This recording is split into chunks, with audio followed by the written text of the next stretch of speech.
क़ाल अल्लाहु तबारक व तआला फ़िल क़ुरानिल मजीद अऊज़ु बिल्लाहि मिनश शैतानिर रजीम बिस्मिल्लाहिर रहमानिर रहीम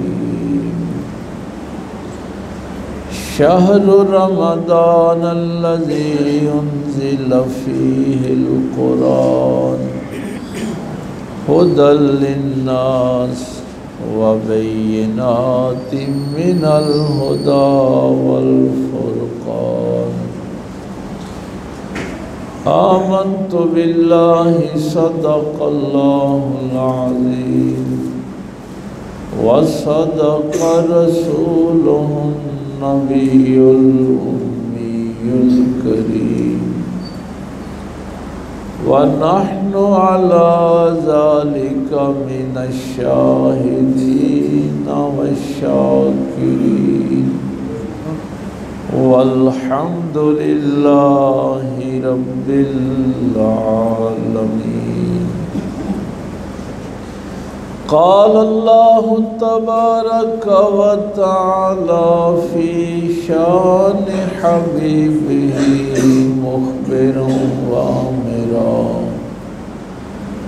इन्नल्लाहा व मलाइकतहु युसल्लूना अलन नबी या अय्युहल्लज़ीना आमनू सल्लू अलैहि व सल्लिमू तस्लीमा। अल्लाहुम्मा सल्लि अला सय्यिदिना मौलाना व अला आलि सय्यिदिना मौलाना मुहम्मद व बारिक व सल्लिम। अल्लाहुम्मा सल्लि अला सय्यिदिना मौलाना मुहम्मद व अला आलि सय्यिदिना मौलाना मुहम्मद व बारिक व सल्लिम। अल्लाहुम्मा सल्लि अला सय्यिदिना मौलाना मुहम्मद व अला आलि सय्यिदिना मौलाना मुहम्मद व बारिक व सल्लिम। अल्लाह रब्बुल इज़्ज़त की हम्द व सना के बाद और पाक पैगम्बर सल्लल्लाहु अलैहि वालैहि वसल्लम पे हदिया दुरूद व सलाम पेश करने के बाद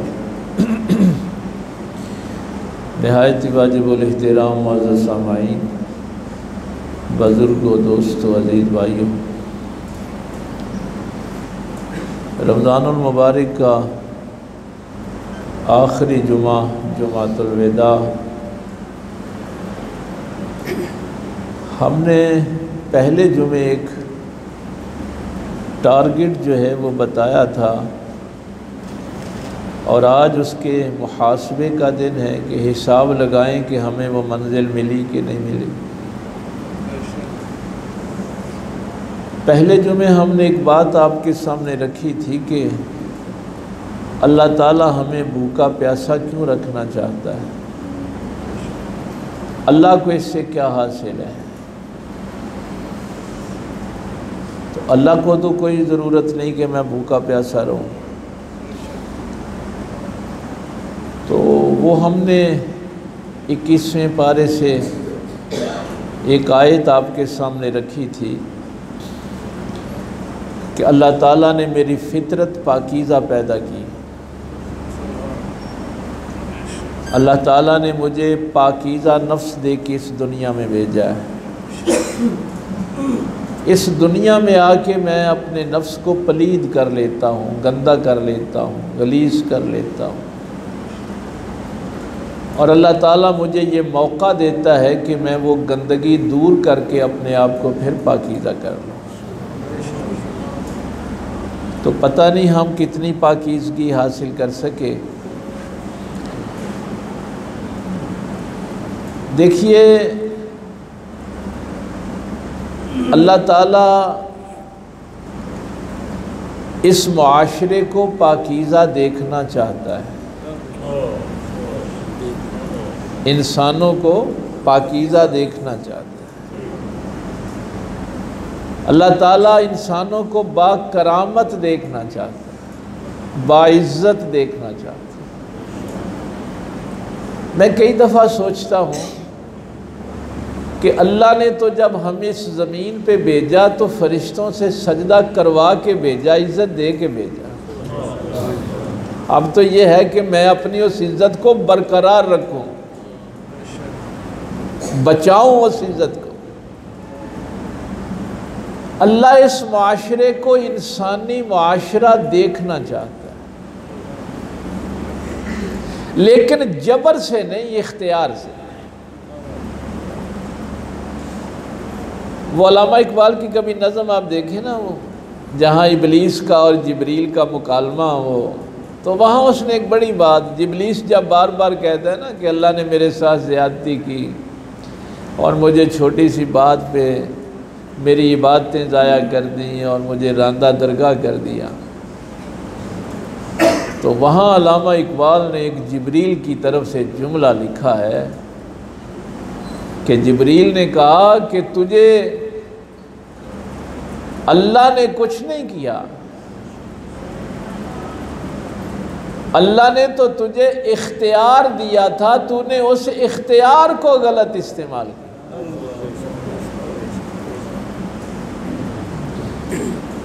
तो अल्लाह मुझे नमाजी देखना चाहता है, लेकिन जबर से नहीं, इख्तियार से।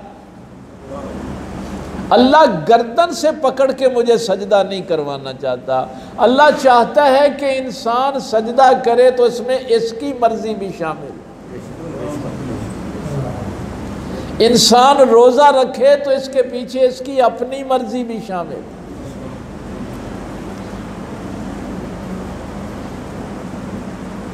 चूंकि जबर में निकाह होता ही नहीं है, जबर में निकाह नहीं होता। बच्ची कह दे ना कि मुझे ये कबूल नहीं है तो निकाह नहीं होगा। अक़द इसी कहते हैं ना, मुआहदा कहते हैं। अगर वो पिछले जुमे वाले जुमले आपको याद हों कि इस कायनात की हर चीज़ पे अल्लाह का हक है। भाई अल्लाह खालिक है, उसने पैदा किया है। हर चीज़ पे, हर कतरे पे, हर पत्ते पे, हर दरख्त पे, हर इंसान पे, हर काफिर और मुशरिक मुसलमान पे, हर किसी पे अल्लाह का हक है कि उसको हाकिम माना जाए। लेकिन वो मुतालबा मोमिनों से करता है। रोज़े का मुतालबा उसने को काफिरों से किया है। उसने कब मुशरिकों से कहा है कि रोज़ा रखो? भाई मुतालबा ईमान वालों से है कि रोज़ा रखो, नमाज पढ़ो। क्यों? कलमा पढ़ के अक़द इन्होंने किया है ना, मुआहदा इन्होंने किया है। ला इलाहा इल्लल्लाह मोमिन ने पढ़ के उसके साथ एक अक़द किया है ना। ओ भाई लड़की किसी घर की थी, लड़का किसी घर का था, कोई हुकूक थे एक दूसरे के ऊपर। एक जुमला कबिल तो कहा तो हुकूक हुए ना। तो ला इलाहा इल्लल्लाह पढ़ने के बाद जो हक था, अल्लाह कहता है उस हक को तो पूरा कर। ये तूने कुछ जबर से तो नहीं, अपने इख्तियार से कलमा पढ़ा है।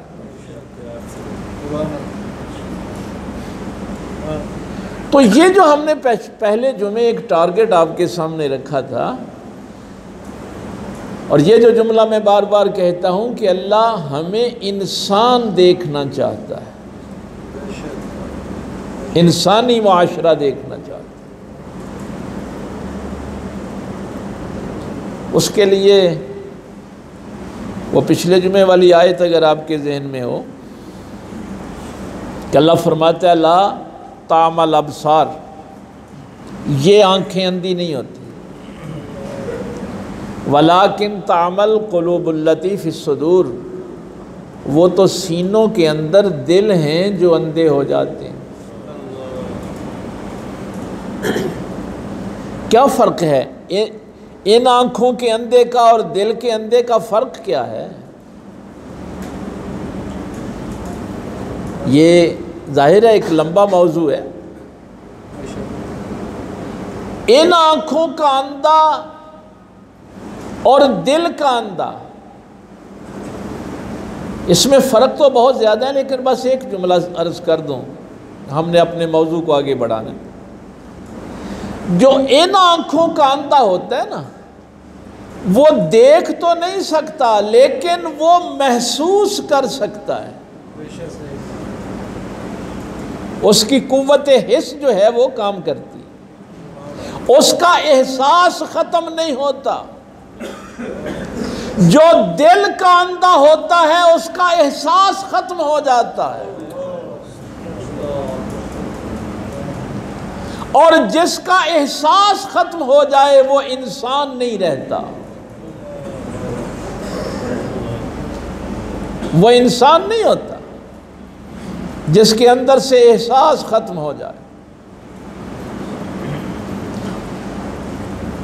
दरिंदे की भला क्या डेफिनेशन है? दरिंदा किसे कहते हैं? आप समझते हैं कि ये शेर है, भेड़िया है, चीता है, चीर फाड़ करने वाले जानवरों को दरिंदा कहते हैं। इसकी डेफिनेशन पता क्या लिखी? जो अपनी प्यास बुझाने के लिए किसी दूसरे का खून पी जाए उसे दरिंदा कहते हैं।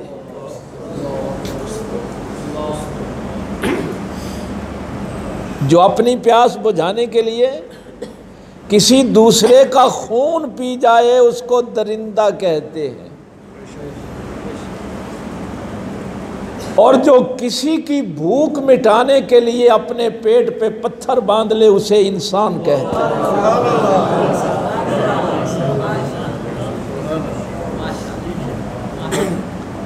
ये फ़र्क है इंसान और हैवान का।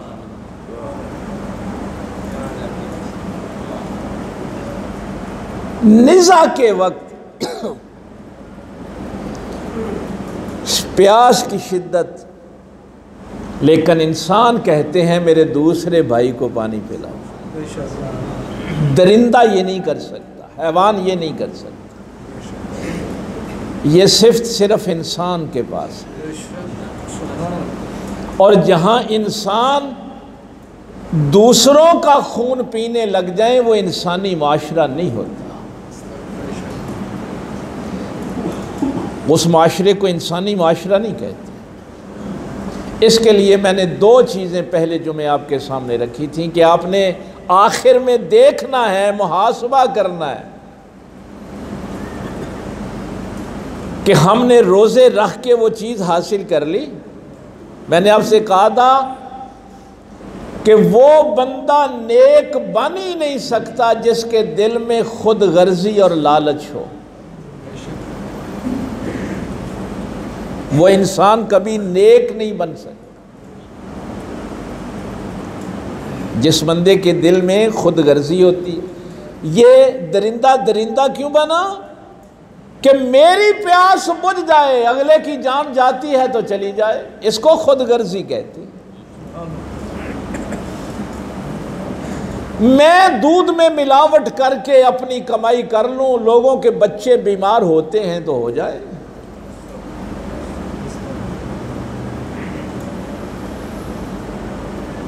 देखिए ये दरिंदगी कहाँ तक आती है। इसीलिए फिर कुरान कहता है कि इनको दरिंदे भी ना कहो, बल हुमा दल, बल्कि ये दरिंदों से भी बदतर।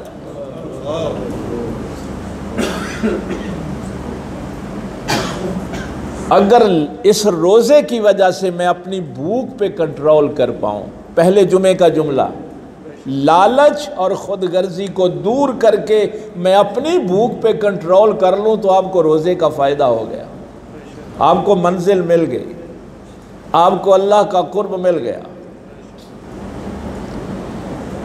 लेकिन अगर ये दो चीज़ें ख़त्म नहीं हुई, अब देखिए ये भी बड़ी कमाल की बात है।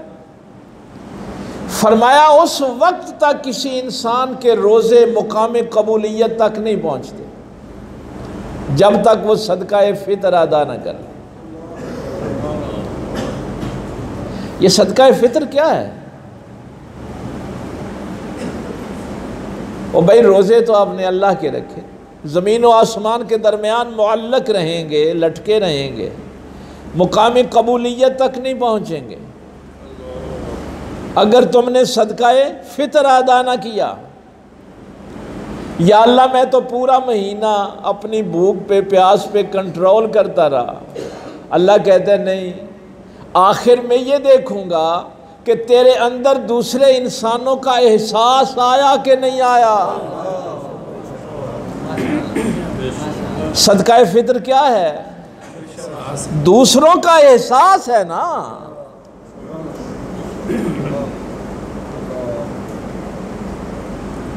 अब करें क्या? हमारे हम वो टारगेट बड़े नहीं होते, मंजिल बड़ी नहीं होती। मैंने उस दिन भी कहा था कि सरकार मौला अली करमल्लाहु वजहुल करीम फरमाते हैं, और अपने नफ्स की कीमत जन्नत से कम तो ना लगाया कर। अपने आप को पहचान। अमीर खुसरो ने कहा था कि मैंने सुना है कि किसी इंसान ने कहा है कि ये दोनों जहां मेरी जान की कीमत हैं। अमीर खुसरो ने फरमाया अपनी कीमत बढ़ा, अपनी कीमत बढ़ा। ये दोनों जहां तेरी जान की कीमत नहीं हो सकते। उसने कहा हुजूर वो क्यों? आपने फरमाया तेरी जान अल्लाह के अलावा खरीद कौन सकता है? कोई है इस दुनिया में जो तेरी जान की कीमत लगा सके? अपने खरीदार को तो देख। उसने कहा हुजूर अल्लाह के अलावा मेरी कोई जान नहीं खरीद सकता। फरमाया को खरीदेगा तो इसको रखेगा कहाँ? ओ भाई चीज तो को वही खरीदता है ना जो उसको अपने पास रख सके। तेरी जान को अल्लाह के सिवा ना कोई खरीद सकता है ना अपने पास रख सकता है। इसलिए कभी कीमत अपनी लगवानी हो तो अल्लाह की बारगाह में ये छोटी छोटी कीमतें ना लगवाया कर।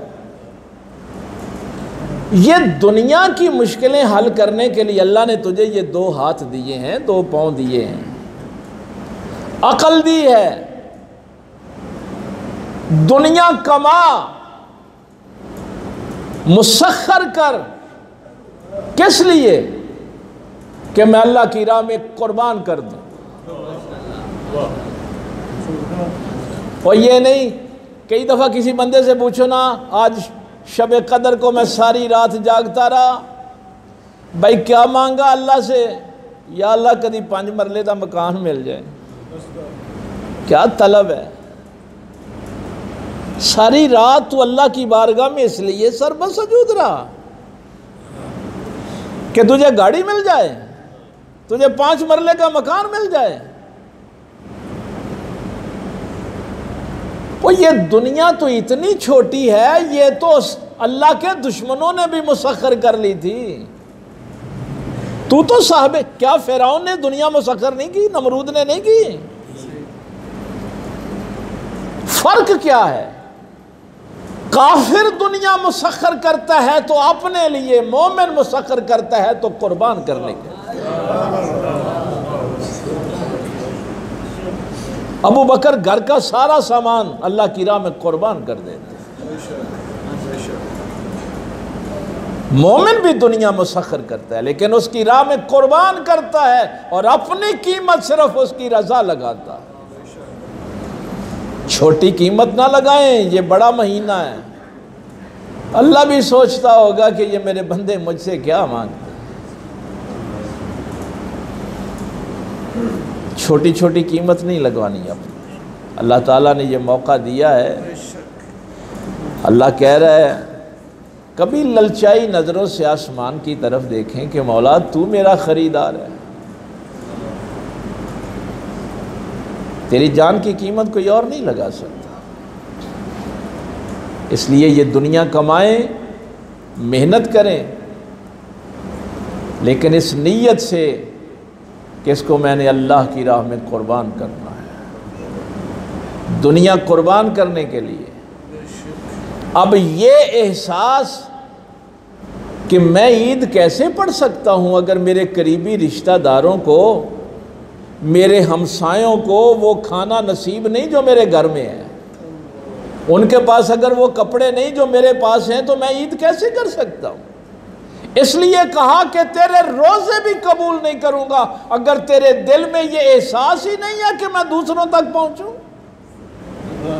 तो रोज़े भी तुम्हें दरिंदा नहीं बनाते, इंसान बनाते हैं।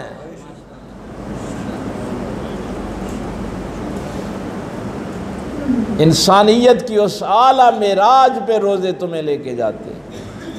इबादत हैं इसीलिए कि आपको इंसान बनाया जाए। खुद गर्जी और लालच से इंसान नहीं बनते, दरिंदे बनते, हैवान बनते।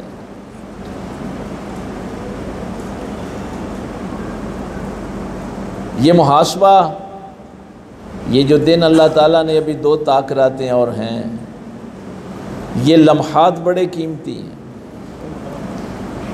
जितने पूरे महीने में वो जहन्नम से आज़ाद करता है, वो आखिरी इस जुमे को अल्लाह ताला उतने बंदे आज़ाद कर देते हैं। और फिर ये ईद की रात, ईद वाला दिन, ये बड़े कीमती लम्हात होते हैं। कभी हमारा जब बचपना होता था, देखिए ये आयत हम बार बार पढ़ रहे हैं कि रमज़ान में कुरान नाजिल हुआ। इस कुरान की कितनी मार्फत मैंने हासिल की, कितनी आयतें मैंने सीखी, कितनी आयात के अनवार व तजल्लियात से अपने जहन को, अपनी फ़िक्र को, अपने दिल को रोशन किया। यकीन जानिए सुबह से शाम तक क्या लोग आते हैं, फ़ोन करते हैं, किसी ने जादू कर दिया है,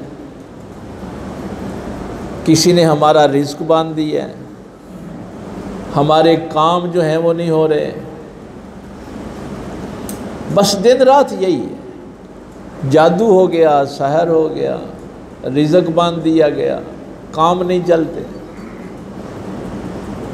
ये नहूसतें क्यों हैं? ये नहूसतें हमारा पीछा इसलिए नहीं छोड़ती कि हमने ये जो अल्लाह से अहद किया था कि तू ही हमारा हाकिम है, हम उस अहद को पूरा नहीं कर रहे। कितने लोगों ने ये एहतमाम किया। वाजिबात, मैंने पिछले जुमे आपसे कहा था कि ये शब कदर की रातें, ये कुरान पकड़ें और अल्लाह से कहें मौला मैं तेरा बागी नहीं हूँ, मुझसे गुनाह हो जाते हैं, गलतियां हो जाती हैं, लेकिन मैं तेरे दरबार में हाजिरी लगवाने आ गया, मैं तेरा बागी नहीं हूँ। बगावत से दस्तबरदार हो जाएं।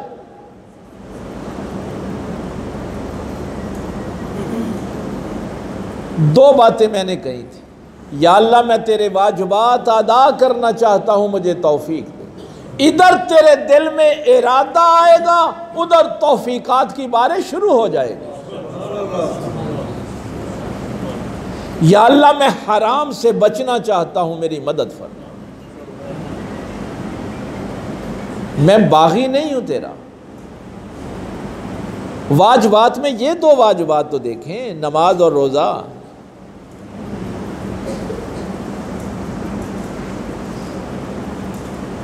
क्या हुक्म है? घर में वुज़ू करें, सुन्नतें घर में अदा करें, फ़र्ज़ मस्जिद में आके पढ़ें, नवाफल घर में अदा करें, ताकि तुम्हारे घरों की नहूसतें दूर हों। कितने लोग ये एहतमाम करते हैं?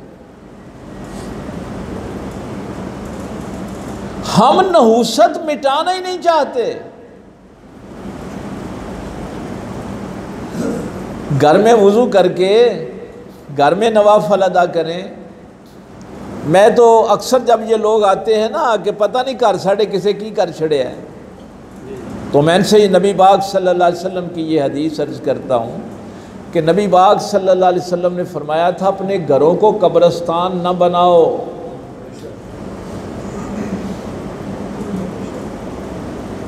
तो लोगों ने पूछा, या रसूलल्लाह सल्लल्लाहु अलैहि वसल्लम घर कब्रिस्तान फरमाया? हाँ, अगर घर में अल्लाह का जिक्र नहीं होगा, इबादत नहीं होगी, तो वो घर कब्रिस्तान है।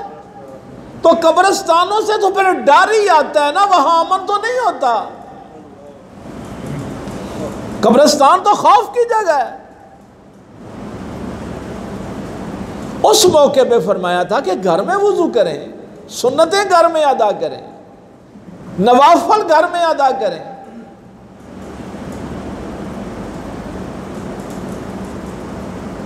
मूसा अलैहिस्सलाम के दौर के भी सारे जादूगर आ जाएं तो तेरे नबी ने तुझे जो एक आयतल कुर्सी अता की है, सारे जादूगर उसका मुकाबला नहीं कर सकते।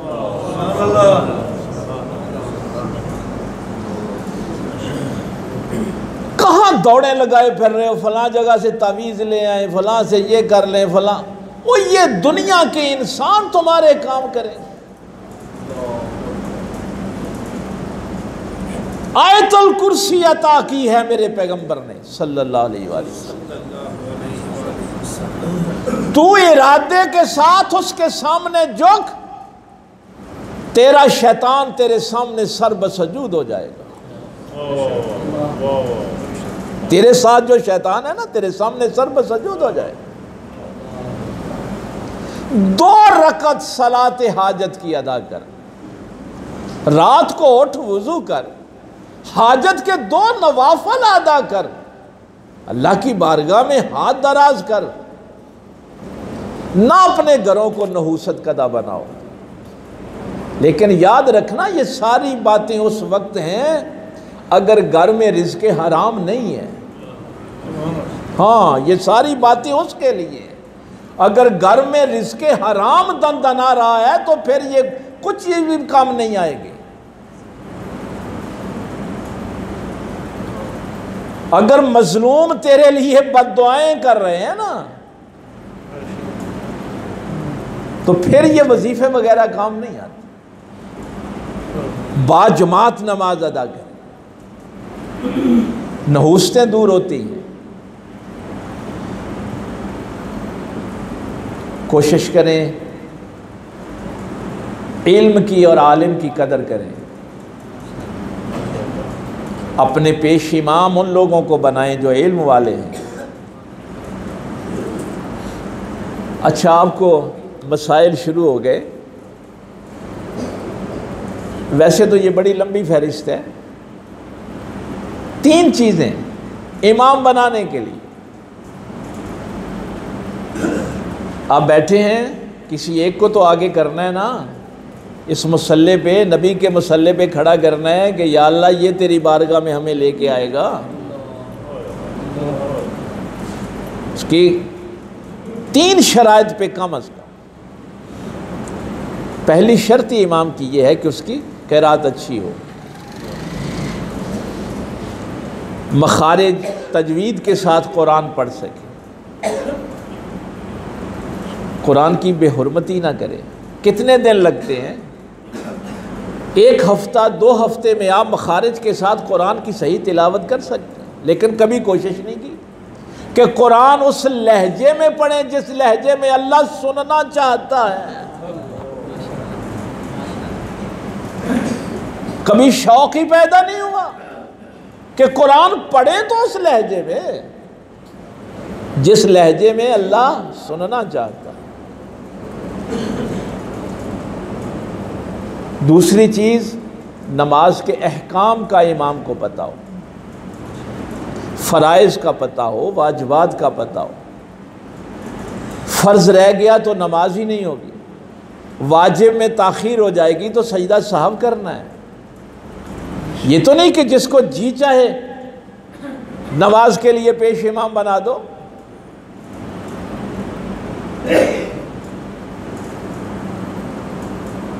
मैं ये सारे मसाइल इकट्ठे करके आपको 3 चीज़ों में अर्ज़ कर रहा हूँ। और तीसरी बात यह है कि वो एलानिया गुनाह करने वाला ना हो,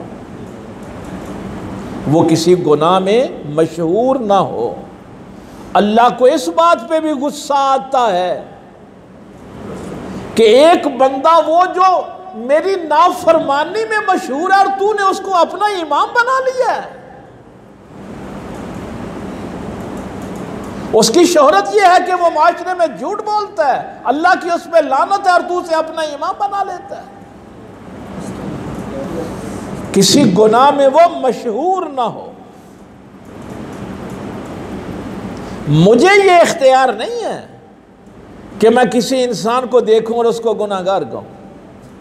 मुझे नहीं ये इख्तियार। मैं तो सब इंसानों का एहतराम करूंगा। वक्त बहुत कम रह गया है, 5 मिनट हो गए।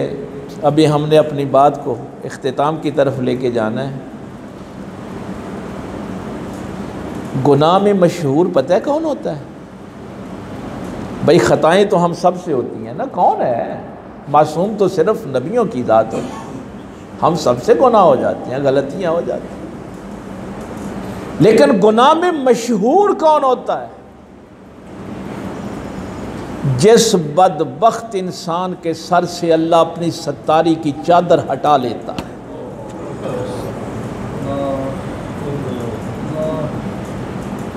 वो बदबख्त आदमी जिसको अल्लाह इस काबिल नहीं समझता कि उसके ऊपर अपनी सत्तारी की चादर डाल दे, वो गुनाह में मशहूर होता है। बाकी वो मालिक है, वो तो हर इंसान के ऐबों पे पर्दा डालता है। ये दाढ़ी मंडवाने वाले को मसल्ले पे क्यों नहीं खड़ा करते?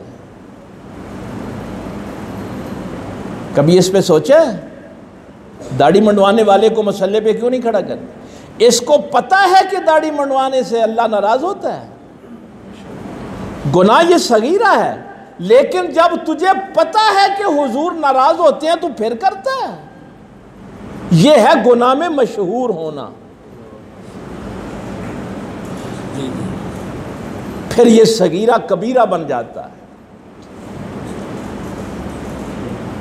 या तो तुझे फिर नबी का कुर्ब नहीं चाहिए, या फिर तुझे नबी के हुक्म पे यकीन नहीं है, इसलिए ये हरकतें करता है।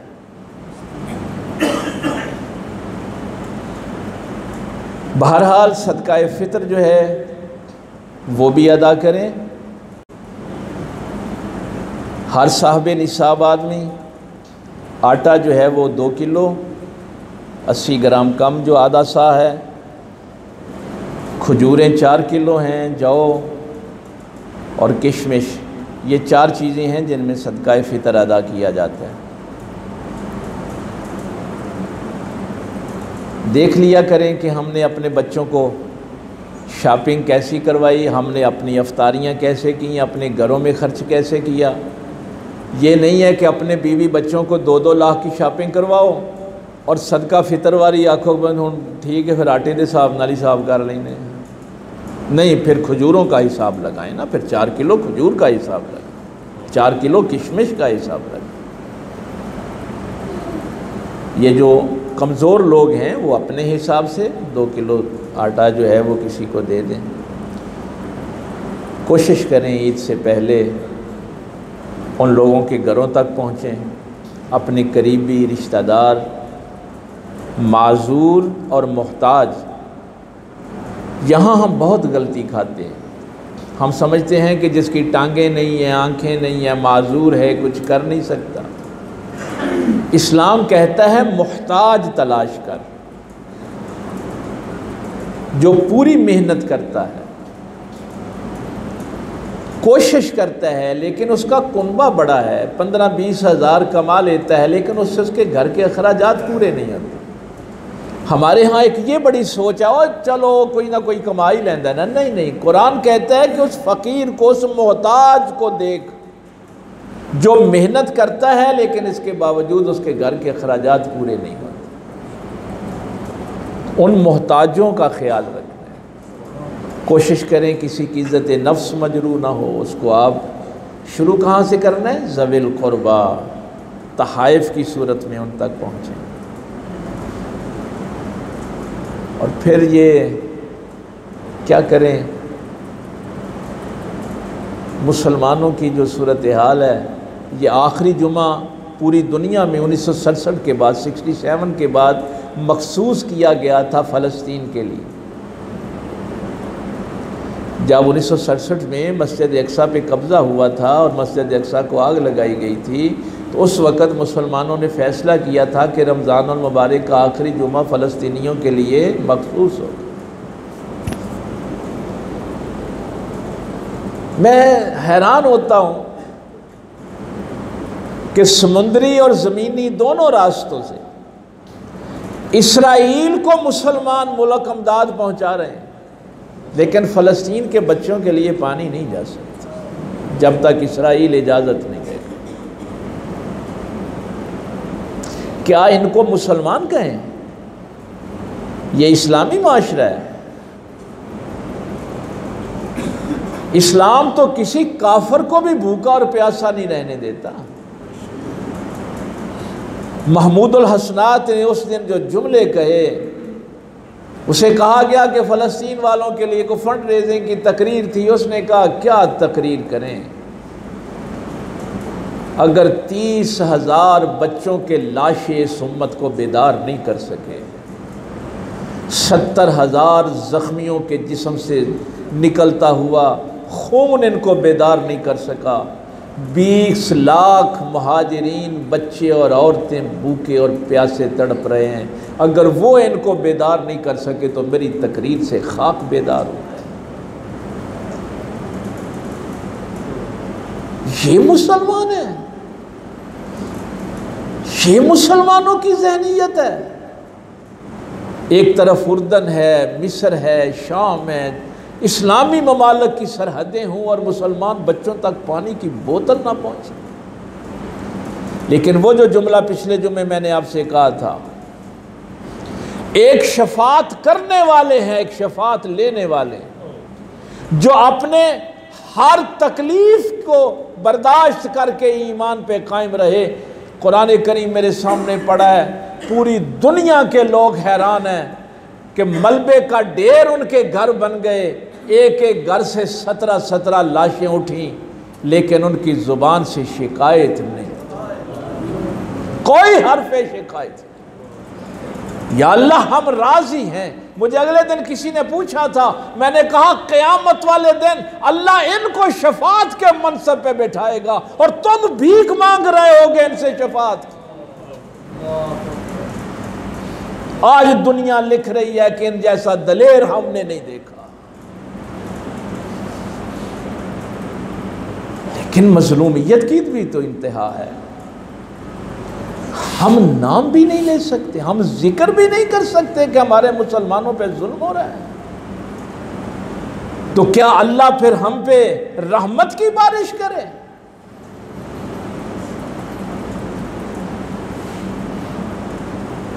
ये सूरत हाल। इसके बाद अल्लाह से क्या, वो क्या उसका नाम था, नजमुद्दीन रबकान का, वो मौलवी साहब को बड़ा था ना, दुआ करने लगे, या अल्लाह फ़लस्तीन की मदद के लिए को अबाबीलें ही भेज दे।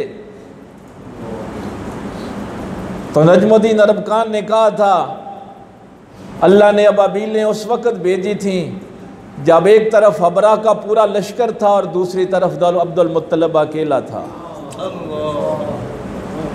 मक्का शहर सारा छोड़ के चला गया था, लेकिन वो यकीन के साथ खड़ा था कि इस घर की हिफाजत होगी। आज तुम 180 करोड़ हो और यहूदी सिर्फ 80 लाख हैं।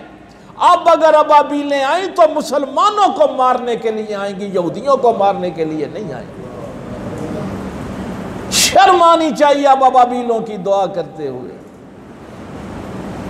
लेकिन वो दिल में एहसास खत्म हो गया, जहां से मैंने बात शुरू की थी। जब एहसास ख़त्म होता है तो इंसानियत ख़त्म हो जाती है, वह इंसान बाकी नहीं रहता। इसलिए रोज़े इसलिए अल्लाह ताला ने दिए थे कि हम अपनी भूख पर कंट्रोल करके दरिंदे न बने, इंसान बने। वक्त हो गया है, कभी आसमानों पे ये ज़िक्र हुआ था जब हिजरत की रात मौला अली ने अपनी जान नबी पाक के सामने कुर्बान करने के लिए पेश कर दी थी। तलवारें नज़र आ रही थीं और उस बिस्तर पे लेट गए थे। अल्लाह ने जिब्राईल और मीकाईल को बुला के कहा था, तुम्हें भी मैंने अपना दूसरे का भाई बनाया था, क्या तुम में से कोई अपनी ज़िंदगी किसी दूसरे को देता है? जिब्रील ने कहा, मौला हम तो चाहते हैं हमें लंबी ज़िंदगी मिले और हम तेरी अताअत में बसर करें। मीकाईल ने भी यही कहा। अल्लाह ने फरमाया, ज़रा ज़मीन की तरफ देखो, एक भाई दूसरे भाई पे ज़िंदगी कुर्बान कर रहा है। पैगंबर ने कहा था, अंता अखी फिद दुनिया वल आखिरा, अली तो दुनिया में भी मेरा भाई है तो आखिरत में भी मेरा भाई।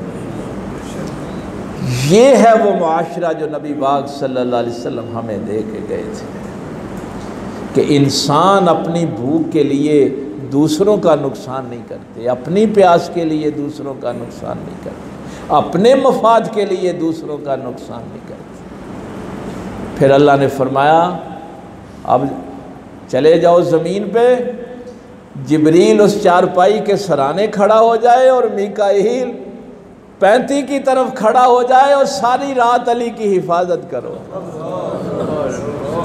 ये मैं आपको बता रहा हूँ, जब तुम्हारे अंदर एहसास पैदा होता है दूसरों का, तो फिर हिफाजत के लिए फरिश्ते आते हैं।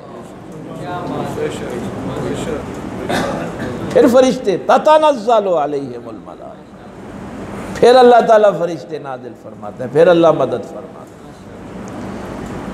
तो ये रोज़ों का हमने एहतिसाब आज करना था, मुहासबा करना था कि ये दो लानतें जो हमारे दिलों में होती हैं, खुद गर्जी और लालच की, वो ख़त्म हो जाएं, भूख पे कंट्रोल हो और अपने फ़ायदे के लिए किसी दूसरे का नुकसान नहीं करें, तो फिर अल्लाह ताला भी खुश होगा। ये जितने दिन बाकी रह गए हैं, इसमें अल्लाह ताला से अपने गुनाहों की मग़फ़रत तलब करें आलम इस्लाम के लिए, और जितना कर सकते हैं अपने भाइयों की मदद के लिए काम करें। अल्लाह ताला अमल की तौफ़ीक़ दे। व आखिर दावाना।